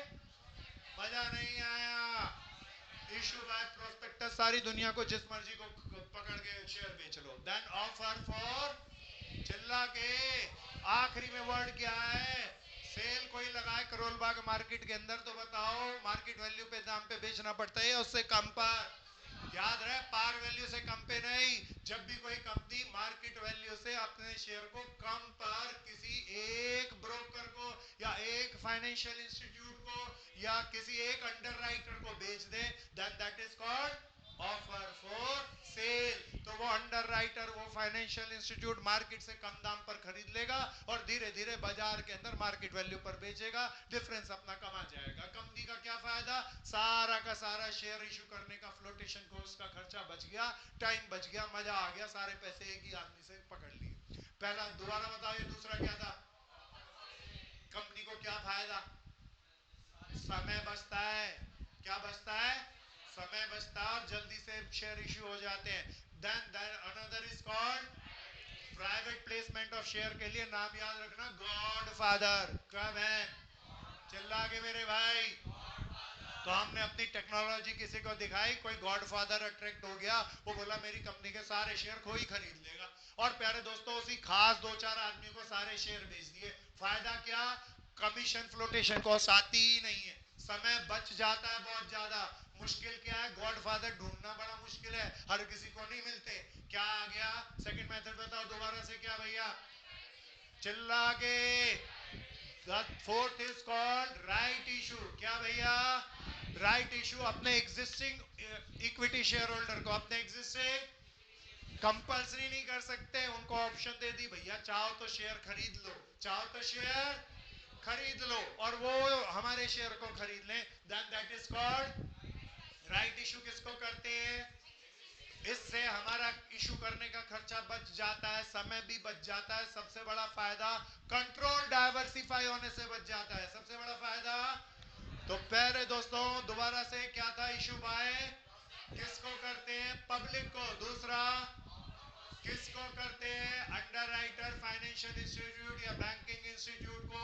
क्या बच जाता है, समय और फ्लोटेशन कॉस्ट। फिर क्या भैया, किसको करते हैं, गॉड फादर को। किसको करते हैं, फ्लोटेशन कॉस्ट बच जाती है। क्लियर है ना, कंट्रोल सेंट्रलाइज रहता है, गॉड फादर ही मालिक होगा ना, बस पक्का समय बच जाता है। चौथा क्या, किसको करते हैं, अपने क्या फायदा, खर्चा बच जाता है, समय बच जाता है, कंट्रोल सेंट्रलाइज रहता है। फिर आखिरी भैया, ई आईपीओ से हम पूरे वर्ल्ड के अंदर फैल के किसी को भी ऑनलाइन ट्रिक कर सकते हैं। यहाँ प्रोस्पेक्टस फिजिकली इशू करते हैं या इंटरनेट की हेल्प से, इसीलिए खर्चा कम ज्यादा होता है या कम होता है। अट्रैक्ट खाली अपने डोमेस्टिक इन्वेस्टर को करेंगे या वर्ल्ड वाइड को कर लेंगे। दैट्स व्हाई वर्ल्ड का आज की डेट का सबसे अच्छा तरीका है। क्लियर है ना भैया, क्या था नाम, चिल्ला के। सो प्यारे दोस्तों, कौन सी मार्केट, प्राइमरी मार्केट। कौन सी मार्केट, प्राइमरी मार्केट के बाद चले कौन सी मार्केट पे, सेकेंडरी मार्केट। सेकेंडरी मार्केट को क्या कहते हैं, नाम बताओ, शेयर मार्केट या सिक्योरिटी मार्केट या स्टॉक एक्सचेंज। स्टॉक एक्सचेंज में क्या होता है भैया, क्या होता है सेकेंडरी मार्केट की डेफिनेशन, दो लोग होते हैं, one is called stock holder, जिसके पास किसी भी कंपनी के शेयर है उसे क्या कहते हैं, other is called stock stock Sikar, जो चाहता है उस कंपनी के शेयर खरीदे, वो एक खास प्लेटफॉर्म पर जाते हैं, मिलते हैं। स्टॉक होल्डर अपना शेयर देता है, स्टॉक सीकर बदले में कुछ कंसिडरेशन देता है। क्या देता है, रोकड़ा देता है, कंसिडरेशन देता है। And that platform is called कौन सा मार्केट, शेयर मार्केट। तो दिस इज शेयर मार्केट। क्या है, it is a platform which stockholder and stock seeker meet and exchange of stock करते हैं by mean of some consideration। सो प्यारे दोस्तों, कौन सा मार्केट पे आए, शेयर मार्केट या सेकेंडरी मार्केट या स्टॉक एक्सचेंज। प्यारे दोस्तों, स्टॉक एक्सचेंज जरूरी नहीं है या है, कोई भी इकोनॉमी इसके कारण इसके बगैर चल सकती है या अच्छे से नहीं चल सकती। क्या क्या फायदे, ये प्रोवाइड लिक्विडिटी, जब मर्जी बेच लो अपनी एसेट्स को।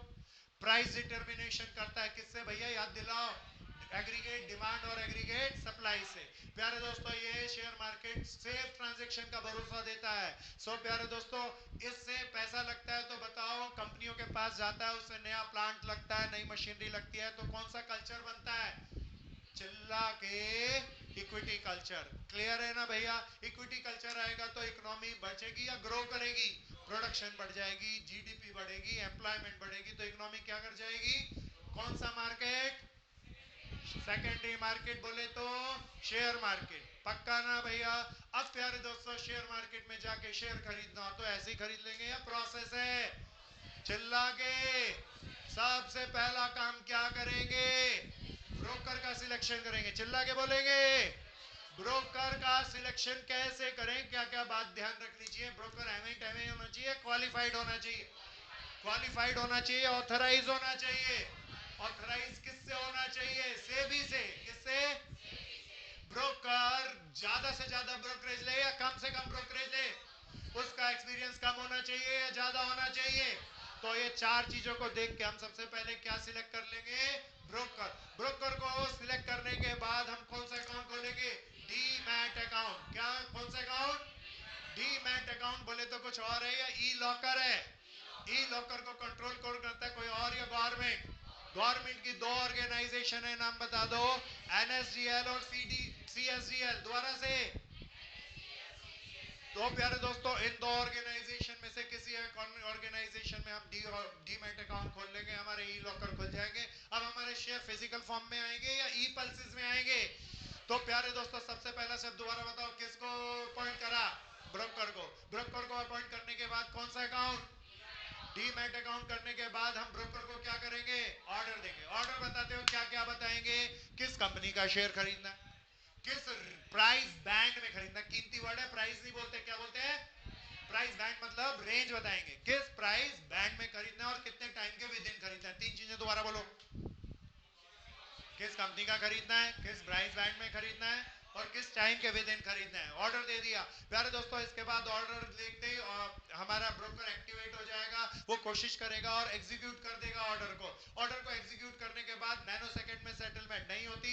सेटलमेंट के अंदर +2 का मतलब कितने दिन में सेटलमेंट होगी, हमारे डीमैट अकाउंट से कितने दिन में पैसे जाएंगे, 2 दिन में, और 2 दिन बाद उसके ई पल्सेस में हमारे शेयर्स आ जाएंगे। +5 का मतलब, +7 का मतलब, are you got it. So प्यारे दोस्तों पूरा प्रोसेस स्टॉक एक्सचेंज का दोबारा बोलो, पहला क्या था, सिलेक्शन ऑफ ब्रोकर, दूसरा डीमैट अकाउंट, तीसरा ऑर्डर, फिर एग्जीक्यूशन ऑफ ऑर्डर, फिर final settlement. Come to the next. कौन कौन से मार्केट, दोनों का डिफरेंस आता है ना, सिंपल है, वो शॉर्ट टर्म के लिए, वो लॉन्ग टर्म के लिए। उसके सिक्योरिटी कैपिटल मार्केट की 5 अलग है, उसके इक्विटी प्रेफरेंस जेट अलग है। सो प्यारे दोस्तों उसे कंट्रोल कौन करेगा, जनरल इंडियन लॉ।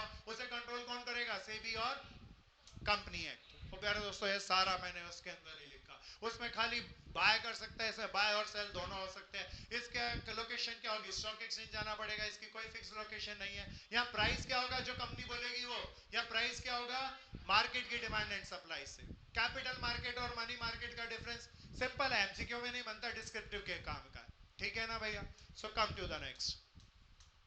कौन कौन से बाजार हो गए दोस्तों, मनी मार्केट और कैपिटल मार्केट। अब प्यारे दोस्तों आता है कैपिटल मार्केट चल रहा है। कैपिटल मार्केट में ये जो डीमैट अकाउंट है उसमें क्या क्या सर्विसेज दी जाती है। डीमैट अकाउंट में क्या क्या, पहली सर्विस का नाम डीमैटेरियलाइजेशन। चिल्ला के 90s में हो चुका है हिंदुस्तान में। तो सब 90s से पहले सारे शेयर इन्वेस्टर के पास किस में थे, पेपर फॉर्म में थे।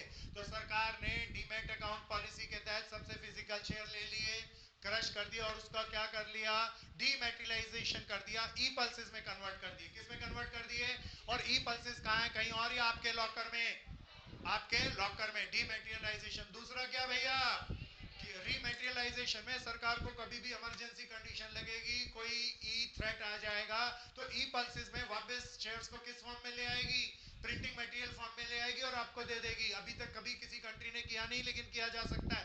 तीसरा, आप कोई भी ई पल्सेस में ट्रांसफर करता है, यही है ना इसकी सर्विस। चौथा, फाइनल सेटलमेंट, भैया पैसा आ जाएगा, फाइनल सेटलमेंट होगी। तो 4 काम है प्यारे दोस्तों। कौन कौन सी पार्टीज होती हैं इस पूरे सिस्टम में, सबसे पहली पार्टी, चिल्ला के, व्हाट इज कॉल्ड डिपॉजिटरी,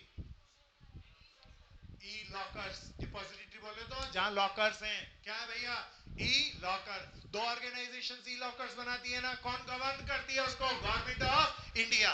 फिर प्यारे दोस्तों डिपॉजिटरी पार्टिसिपेंट, क्या भैया, डिपॉजिटरी पार्टिसिपेंट, ये ई लॉकर में बताओ कौन जा सकता है, कौन, नाम बोलो ना, पार्टिसिपेंट तो ठीक है, ओनली ऑथराइज्ड बैंक, कौन। तो प्यारे दोस्तों डिपॉजिटरी पार्टिसिपेंट कौन हो गया, आप ई लॉकर में कभी नहीं जा सकते। ई लॉकर में कौन जा सकता है, प्यारे दोस्तों। अब आपके पास तीसरी चीज क्या होनी चाहिए, डीमैट अकाउंट। फिर कौन होना चाहिए, आप इन्वेस्टर, और चौथी चीज जिस कंपनी का शेयर, तब ये पूरा सिस्टम चलेगा। कौन कौन सी पार्टी है, दोबारा बताओ। पहला द डिपॉजिटरी, डिपॉजिटरी बोले तो क्या, ई लॉकर। फिर प्यारे दोस्तों डिपॉजिटरी पार्टिसिपेंट बोले तो ऑथराइज बैंक। फिर क्या होना चाहिए, उस बैंक में आपका अकाउंट होना चाहिए, फिर आप होना चाहिए, और आर यू गॉट इट। प्यारे दोस्तों नेक्स्ट, क्या क्या फायदा है इसका, भैया सेफ है, पेपरलेस काम हो रहा है, तेजी से हो रहा है, जब मर्जी बेच लो, फॉरेन इन्वेस्टर को अट्रैक्ट कर रहा है, ट्रांसफर कभी भी कर लो, है ना भैया, सारे फायदे आ गए ना। प्यारे दोस्तों क्या भैया, सेबी, फुल फॉर्म बता दो, मजा नहीं आया। कब बना, 1992 में, कब बना, 1992 में सेबी बना। उसके 4 बेसिक ऑब्जेक्टिव थे। पहला, रेगुलेट करना स्टॉक एक्सचेंज को, क्या करना, हिंदुस्तान भर में बहुत सारे फिजिकल स्टॉक एक्सचेंज थे, उनके रूल रेगुलेशन बनाना, उनको गवर्न करना। दूसरा क्या था भैया, इन्वेस्टर के राइट को प्रोटेक्ट करना। तीसरा क्या था, कोई गलत तरह की माल प्रैक्टिस कर रहा हो, कोई हेराफेरी कर रहा हो, उसको प्रिवेंट करना, लोगों इन्वेस्टर को माल प्रैक्टिस से प्रिवेंट करना।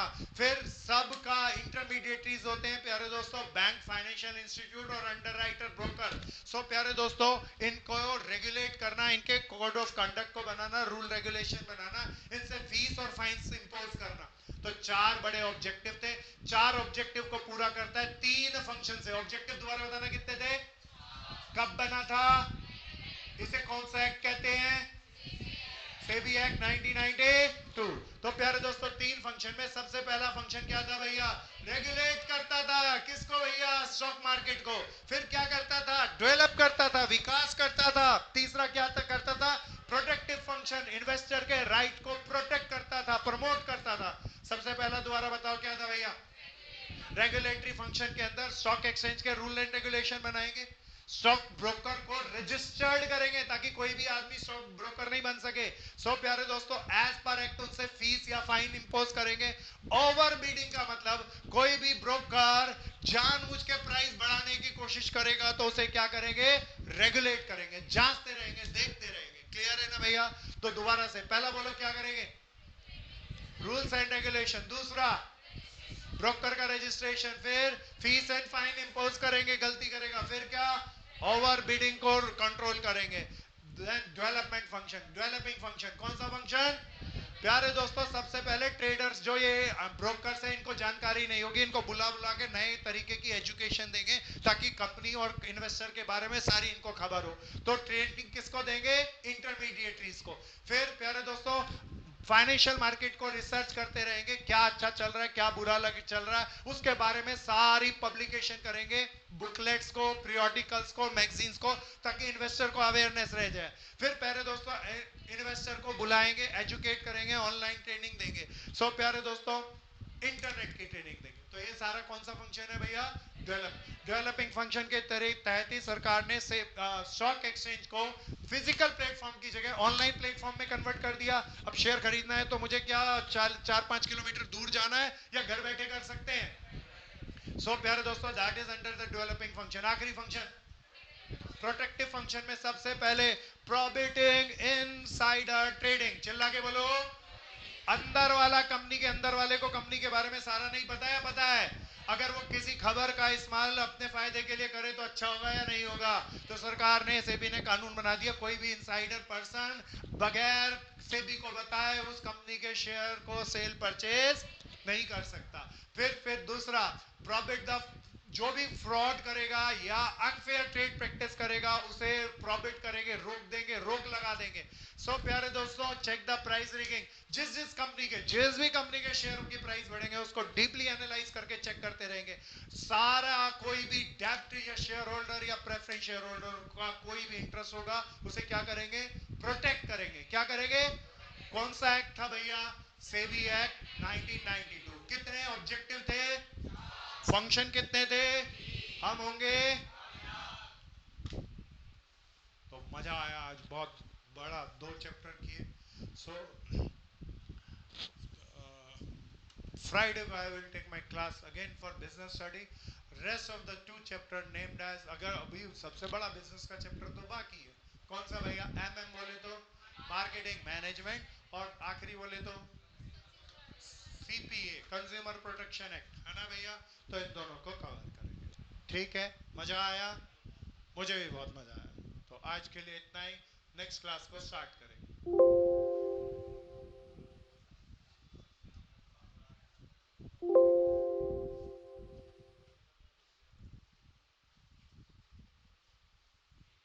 तो जल्दी हम रीजनिंग की क्लास में मिल रहे हैं। जय हिंद दोस्तों। Recording stopped.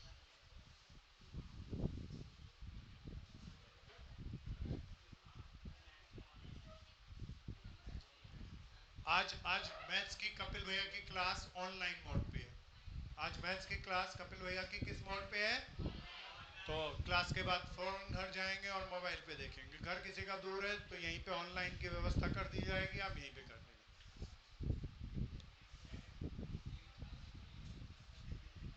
बिल्कुल सच्ची कह रहा है भाई, और क्या। Recording in progress. 1 मिनट